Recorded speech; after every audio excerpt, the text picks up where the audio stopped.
Vamos abrir o texto sagrado em Juízes capítulo 6, verso 1. Juízes capítulo 6, verso 1 ao 24. Diz assim as Escrituras: olha, fizeram os filhos de Israel o que era mal perante o Senhor. Por isso o Senhor os entregou nas mãos dos medianitas por 7 anos. Prevalecendo o domínio dos medianitas Israel, e fizeram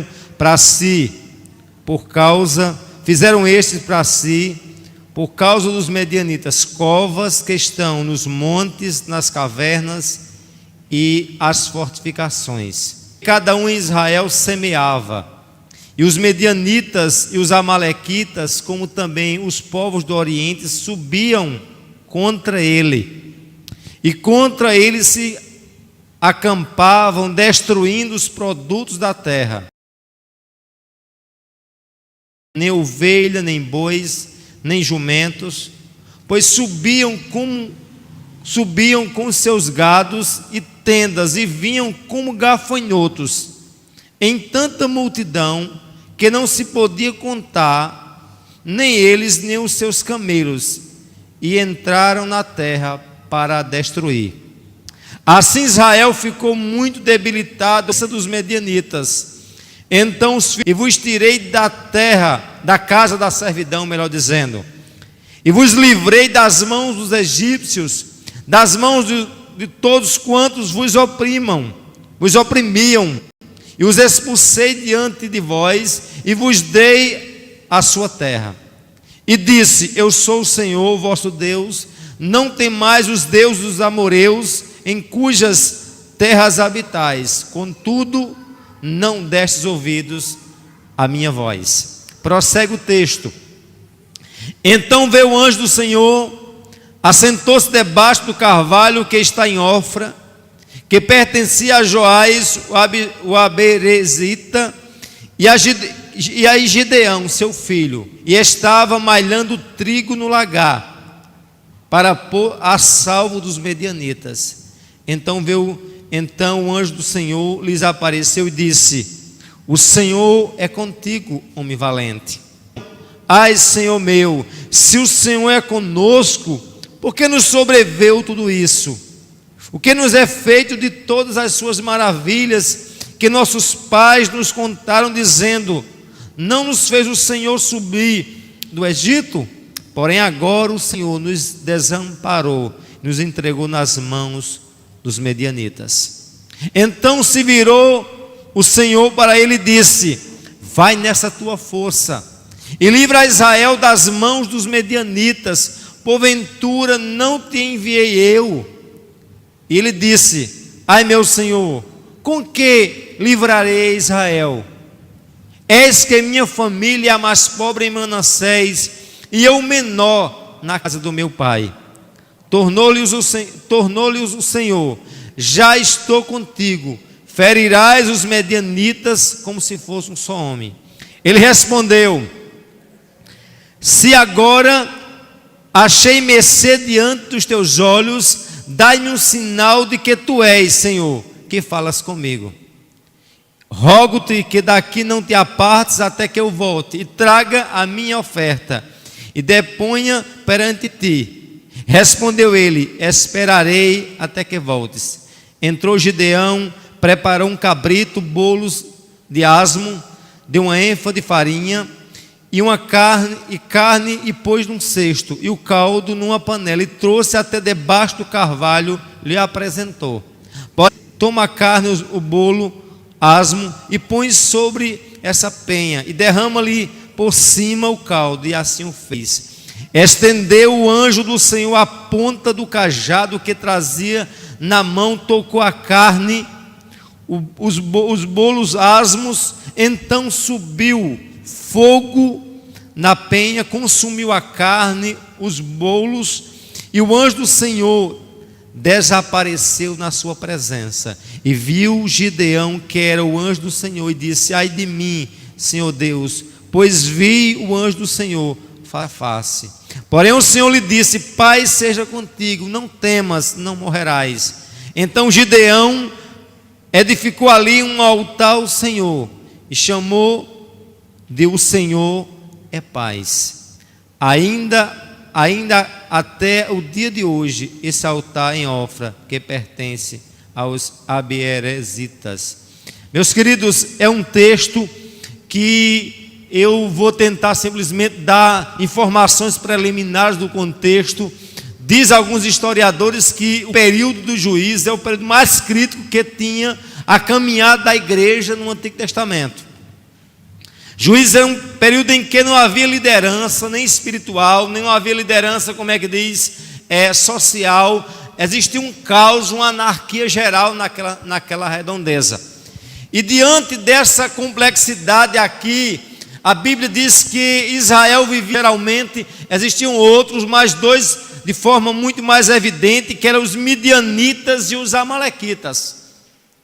E é mediante esse contexto eu queria extrair sobre esse texto algumas lições preliminares. O verso 2 diz: prevalecendo o domínio dos medianitas sobre Israel, fizeram para si, por causa dos medianitas, diga comigo, covas nos montes, nas cavernas e as fortificações. Novamente, diga comigo, covas, montes, cavernas e fortificações. Já analisou essas palavras dizendo o quê? O povo, para se ver pelo menos livre, para safar a sua, como é que diz, a sua colheita, eles faziam fortificações.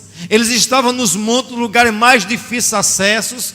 Eles fizeram o quê? Estavam em cova, ou seja, ambiente de insegurança. Se a gente hoje se acha inseguro, imagine aquele povo naquela época, totalmente desprotegido de qualquer direito de instituição, porque não havia, né? E entregue ao caos. E é diante desse dilema que Gideão estava vivendo. É diante desse momento em que, de caos que ele está vivendo. E aí eu digo aqui a vocês, será que em dado momento a gente não se encontra em determinadas ocasiões em que nossa vida, em dado momento, acha que tem uma cova.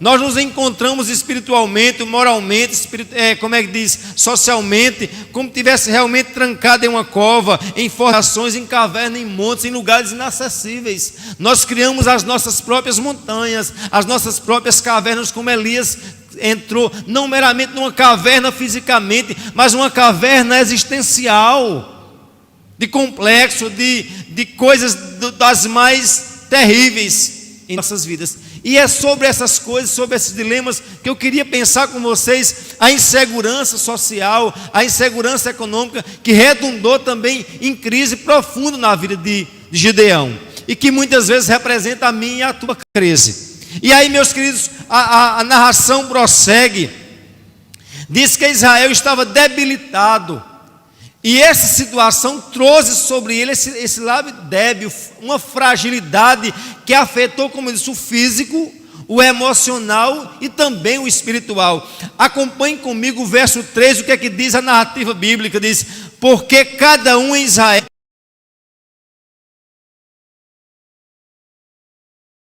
subiram contra ele. Olha o que é que está dizendo o verso 3, diz: quando o povo plantava, eles iam visitar Israel para ajudar a plantar, era isso? Não, eles plantavam, como diz nosso linguajar nordestino, ele chachava, limpava, ajeitava. Quando estava colhendo, aí chegava o bandido. Eu quero que você se encontre na posição de Gideão.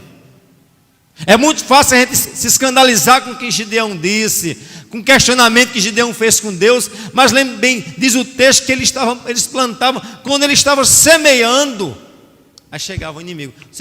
Não tem ninguém aqui que queira trabalhar o mês todinho, quando chega na última ocasião vai receber alguém pega um canivete, me dê aqui o seu salário do mês, me dê aqui alguma coisa que você passou a vida todinha para conquistar. Como você ficaria arrasado?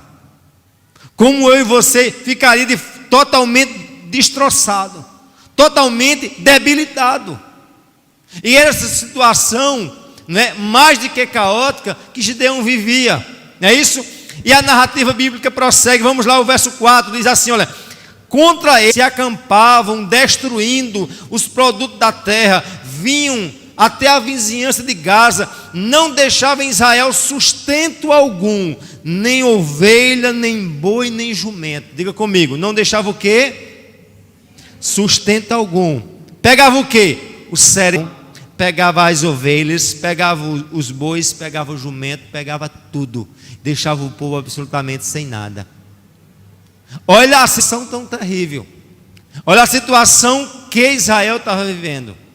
Quando estava plantando, não aparecia ninguém, mas só bastava colher para encostar o devorador. E aí, meus queridos, diante de tudo isso, prossegue o verso 5. Subiam com os seus gados e tendas e vinham como gafanhoto. Analise como a narrativa bíblica usa desses inimigos com uma ação de uma nuvem de gafanhoto, pela quantidade e pelo lado feroz que eles faziam. Eles não poupavam absolutamente nada, eles destruíam tudo. E aí eu fico pensando, quantas vezes a gente perde qualquer coisa, por menor que venha a ser, há uma depressão, uma angústia, há uma melancolia. Mas veja a situação desse povo, como ele se encontrava diante de perder todo o sustento da família, de perder todo o gado, de perder absolutamente tudo. E diz assim, o verso 6 diz assim, meus queridos, olha: assim Israel ficou debilitado com a presença dos medianitas. Então os filhos de Israel clamaram ao Senhor. A presença dos medianitas, dos amalequitas e toda aquela quadrilha do Oriente trazia uma debilidade muito grande. E aí eu vou conversar com vocês, qual será de fato o medianita, os amalequitas que muitas vezes produzem em mim e você debilidade? Será se existe algo? Isso deve realmente fazer a gente pensar que a situação passou pela situação, eu estou sujeito a passar. Sempre anitas para nos afrontar, sempre terão os amalequitas para nos trazer debilidade. Mas é justamente diante desse caos todinho que Deus surge para trazer uma palavra de esperança. É no meio do caos que Deus traz uma palavra. É no meio da tempestade, meus queridos, que ele se aqui no verso diz que Israel ficou muito debilitado com a presença dos medianitas. Então os filhos de Israel fizeram o que com o Senhor? Começaram a clamar. Você quer de fato ter uma presença maior, uma intimidade maior com Deus? É só Deus permitir os amalequitas chegar aí. É só Deus permitir que os medianitas que o caminho é dobrar o joelho e se humilhar diante de Deus. Não é ficar em cima do camelo feito aquele general, né? Não, mas ele se curvou para ter a vitória. E analise comigo que tudo isso está aqui, Gideão estava passando, mas diz o texto sagrado no verso de número 8, o Senhor, que é 7, e os filhos de Israel clamaram ao Senhor, por causa de quê? Dos medianitas. E aí eu faço uma pergunta: qual é o motivo do teu clamor? Eu quero que você faça uma introspecção bem sincera. Que medianita é esse que te atormenta? Que amalequita é esse? De forma tipologicamente falando, de uma tipologia, de uma alegoria que eu estou a dizer. O medianita que de fato te faz realmente temer, que traz sobre você debilidade. E esse medianita, como eu disse a você, ele tem várias faces. Ele pode vir de uma forma de uma enfermidade, de uma crise no casamento, de uma crise, como é que diz, alguma coisa, mas em dado momento traz sobre as nossas vidas, meus queridos, fragilidade. Mas diante da fragilidade, diante daquilo que a gente diz que vai se acabar tudo, olha o que é que diz o verso de número 8, acompanhe comigo. O Senhor enviou o profeta e lhe disse: assim diz o Senhor Deus de Israel: eu que fiz subir do Egito e vos tirei da casa da servidão. Quando você pensa que a coisa vai se acabar, Deus levanta alguém para falar contigo. Quando você pensa que a coisa real, os midianitas vai vir como um gafanhoto, aí Deus mostra que Ele é Senhor da minha e da tua vida. E o que é que ele disse aqui? Ele usou alguém e disse: olha, eu quero te dizer uma coisa aqui. Eu fiz algo no passado e eu sou capaz de fazer hoje e sempre farei amanhã. Por isso que eu quero que você sintetize essa verdade, que meramente Deus não fez lá no passado, Deus continua fazendo hoje. Porque os medianitas de hoje realmente nos afligem, tão quanto os medianitas lá no passado. Mas lembre-se, quando tudo parece perdido, quando tudo parece um caos, Deus levanta alguém para nos trazer uma palavra. Na ocasião, a palavra do profeta era a palavra oral. Hoje a palavra que Deus se revela é a palavra escrita, que tem uma veracidade, nos trazer restauração, nos trazer esperança, nos dar sentido para viver, meus queridos. É isso que você tem que compreender. O Senhor realmente, diante do caos, Ele diz: eu quero dizer a você que eu fiz e continuo fazendo. E nunca deveremos entender que sempre haveremos de ter medianitas, que sempre haveremos de ter embates, sempre haveremos de ter encalços em nossa caminhada. Mas lembre-se de uma coisa: Deus sempre será Deus. Em nenhum momento Deus deixou o seu povo. E diz o texto sagrado, Ele diz: eu subi. E talvez alguém pode até se entristecer, como Gideão se entristeceu. Gideão, ele com Deus no passado, ele prendeu Deus dentro do espaço. E lembre-se de uma coisa: Deus é atemporal. Deus não tem tempo. Deus vai agir. Não, Ele age porque para a gente acha que Ele vai agir. Para Ele já fez. Aquilo que você pensa que está se preocupando para fazer, não se incomode, eu já fiz. Porque Deus sempre é, como foi lido através como é que diz, do Bruno, a ação de Deus, Ele é um Deus do já. Tudo está feito. A ação de Deus não é fazer. Para Deus, a minha e a tua vida, está tudo escrito dentro dos desígnios dEle. Compreenda isso. Amém? Mas Gideão, ele simplesmente entendeu que simplesmente Deus fazia no passado. Analise comigo. O verso 11 nos dá essa ideia. Até o verso 13, concepção de que Deus estava preso no quadrado do passado. E diz assim, olha: então veio o anjo do Senhor e assentou-se debaixo do carvalho que está em Ofra, que pertencia a Joás, o Abizerita. E Gideão, seu filho, estava malhando trigo no lagar, para pôr a salvo dos medianitas. Onde estava malhando Gideão o trigo? Onde estava malhando Gideão o trigo? No lagar. Eu já disse isso e reitero: por que Gideão estava malhando trigo no lagar? Para pôr a salvo dos medianitas. Mas lembra de uma coisa: lagar não era lugar de quê? De malhar trigo. Você sabe o que é malhar trigo? Malhar trigo se coloca como alguém bate feijão num terreiro bem duro. Se coloca num lugar espaçoso para secar. O lagar era um lugar de quê? De pisar uva, era um tanque. Era um lugar totalmente apertado. No lugar de Gideão, num lugar bem amplo, onde estava Gideão, num lugar bem apertado, um lagar.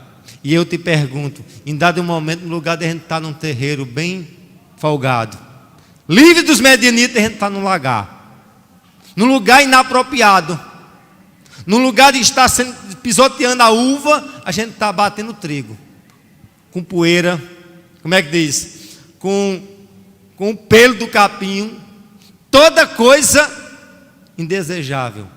Mas eu quero dizer, são esses lugares muitas vezes indesejáveis. No lugar de estar num ambiente, estamos num lugar apertado. É nesse ambiente que Deus vai provando a gente.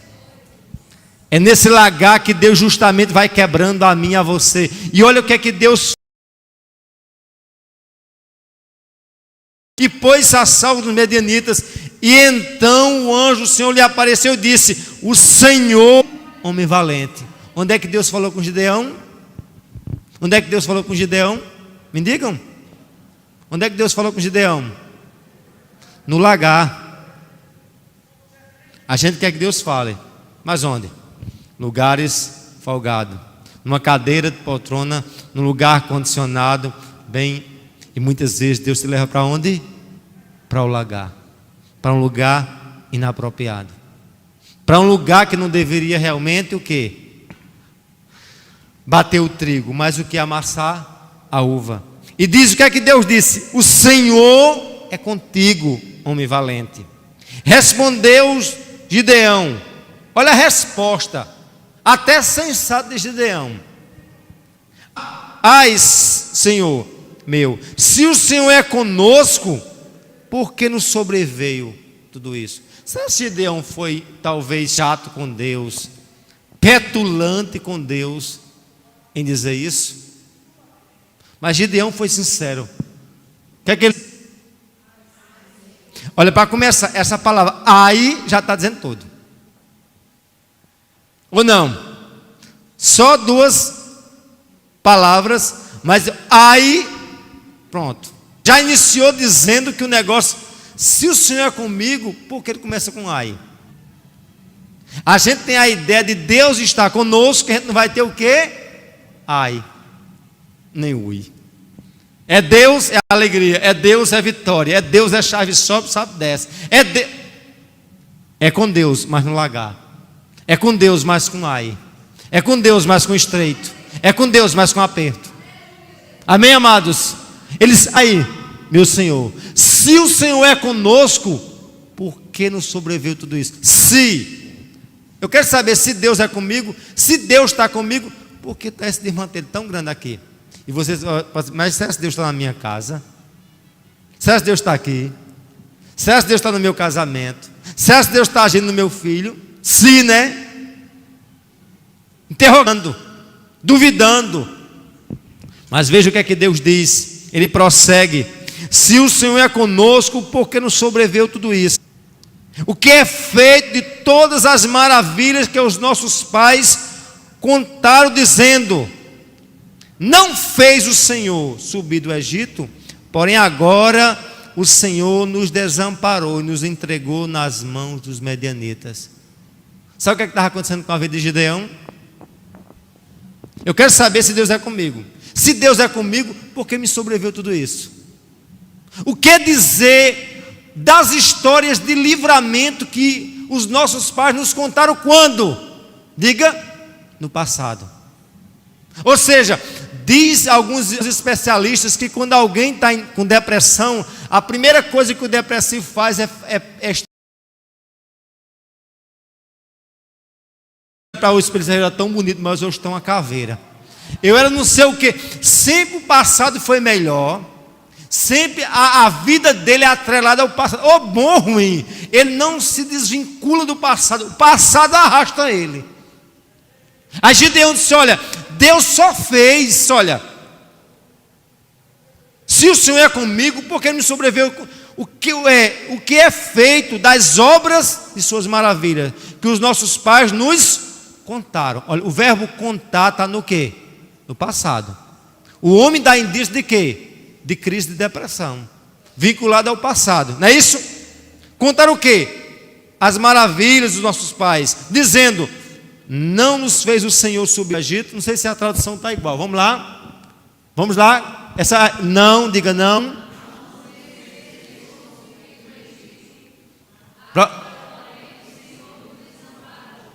Eu queria que vocês pensassem aqui, diga, o verbo fazer, que é não nos fez, não é isso? E agora? Olha a discrepância entre o passado e o presente. No passado Deus fez, não é isso? O que? Maravilhas. Mas no presente, agora, porém, o Senhor nos desamparou. Olha aqui um divisor de água. No passado Deus fez, só no passado. Mas agora, no presente, no agora, eu estou desamparado. Esse homem demonstra uma crise profunda. Esse homem demonstra o quanto ele só vivia de passado. Por quê? Porque ele estava no lagar. Por quê? Porque ele só estava na fortificação, que estava, como é que diz, nas covas, enfurnado. Tem dado um momento em nossas vidas que a gente olha para os quatro cantos, a gente só encontra cova, a gente só encontra lagar. Mas eu quero dizer que nesses momentos mais caóticos da nossa vida, Deus se revela para a gente. Eu sou o Deus que fiz, mas sou o Deus que faço hoje. É isso que nós temos que entender. Eu não posso estar simplesmente com o olhar preso ao passado. Se o passado foi ruim, que ele passou. Ah, pastor, mas ele foi tão bom. Mas é passado. Se você quer ter triunfo na vida, não fique atrelado ao passado, nem bom nem ruim. Passado é passado. Amém? Agora também não vá ao outro ponto do indivíduo ansioso que não vive de passado, ele vive de futuro. E o que é que Deus nos chama para nós vivermos de quê? Do presente. Por isso que presente é presente mesmo, de dádiva. Culto igual a esse só tem esse. Não iremos ter um culto semelhante a esse em lugar nenhum, porque ele é um presente, é uma dádiva instantânea, agora. Amém, queridos? E essa vida tem que ser vivida intensamente nessa perspectiva, não em função como do passado, nem muito menos do futuro, mas vivemos o que? O presente. Vivemos mediante o presente, na esperança da fé de termos um futuro brilhante ao lado do Senhor. Amém? E Gideão, ele mostra esse momento de crise, ele mostra esse momento de perturbação, de indagação de sua alma, né? Onde ele diz: o Senhor fez, agora, porém, o Senhor desamparou. Ou seja, só fez, mas não continua fazendo. E o que é que acontece diante de tudo isso? Aí Deus simplesmente diz: não, eu desamparei você, é isso? O que é que o texto diz? Vamos lá, o verso 14. Então se virou o Senhor para ele e disse: vai nessa tua força. Que coisa tão tremenda. Deus nos dá força, meus queridos, quando nós nos achamos o quê? Debilitados. Deus diz: olha, diante de tudo isso, quer dizer a você, vai nessa tua força. Se existe alguém que confia, que acredita na gente, é Deus. E a Bíblia diz que Ele sabe que nós somos o quê? Que somos pó e que somos cinza. Você não se conhece, Deus te conhece. Você não sabe sua debilidade, Deus conhece. E mesmo assim Ele diz: vai nessa tua força. Amém, meus queridos? Enquanto muitos não acreditam na gente, e muitas vezes nem eu acredito em mim mesmo, nem você consegue acreditar em você mesmo. Gideão não conseguia acreditar nele mesmo. Aí o que é que Deus diz a ele? Vai nessa tua força e livrarás Israel das mãos dos medianitas. Porventura não te enviei eu? Aí o que é que diz o verso 15? Disse-lhe, mais uma vez, aqui o lado negativo, o que é que diz? Glória a Deus, aleluia, eu vou, Senhor. O que é que aparece? Replicou, ele questionou com Deus. Ai, Senhor, com que livrar Israel? E a gente pode dizer assim: Senhor, como é que eu vou fazer? Estou num lagar. Como é que eu vou fazer? Estou numa cova. Com que eu vou fazer, Senhor? A festa das senhoras, né? Como é que vai acontecer? Não sei, eu só sei que Deus vai fazer. Alguns talvez olhem para a gente: esse povo é doido, esse povo é louco, esse povo é imprudente. Eu só sei de uma coisa, que o crente tem que acreditar que Deus fez e continua fazendo. Gideão questionou isso, e muitas vezes eu e você questiona, e ele chegou e disse: eu quero saber que está mandando eu ir, mas como é que eu vou livrar Israel das mãos dos medianitas? Por quê? Porque eu sou o menor em quê? Na minha casa. A minha casa é das menores, sou o menor na minha família, e das famílias de Israel eu sou o menor na tribo de Manassés. Você já observou que quando Deus chama, a ordem do homem é sempre trazer a primogenitura, o patriarcado, sempre o homem, né, o mais velho. Aí quando Deus chama quem? José, Jacó. Vamos supor, vai lá o profeta Samuel, escolhe um rei. Aí quem passa os primeiros? Os galãs, os mais fortes, os primogênitos. Não vai ninguém aqui. Não tem ninguém mais, Jessé. Não, tem um moleque, como é que diz? Da malhada. Quem é esse moleque? Davi, a rapa do tacho. Deus sempre escolhe os menores. Deus nunca escolhe a grande. Deus sempre, na história que Deus trata, Deus sempre inverte as posições humanas e mostra que quando a gente diz eu não posso, Deus diz, eu posso. Você não vai, eu quero dizer que você vai na minha força. E é dessa forma que eu quero que você entenda: não há força em você, não há força em mim, mas uma força em Deus me faz mover e acreditar num Deus que fez, um Deus que faz e continuará fazendo.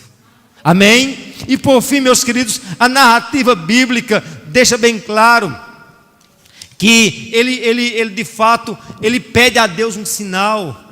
Ele traz de tristeza, de melancolia, que Ele é esse Deus que faz. Amém? Vamos nos colocar.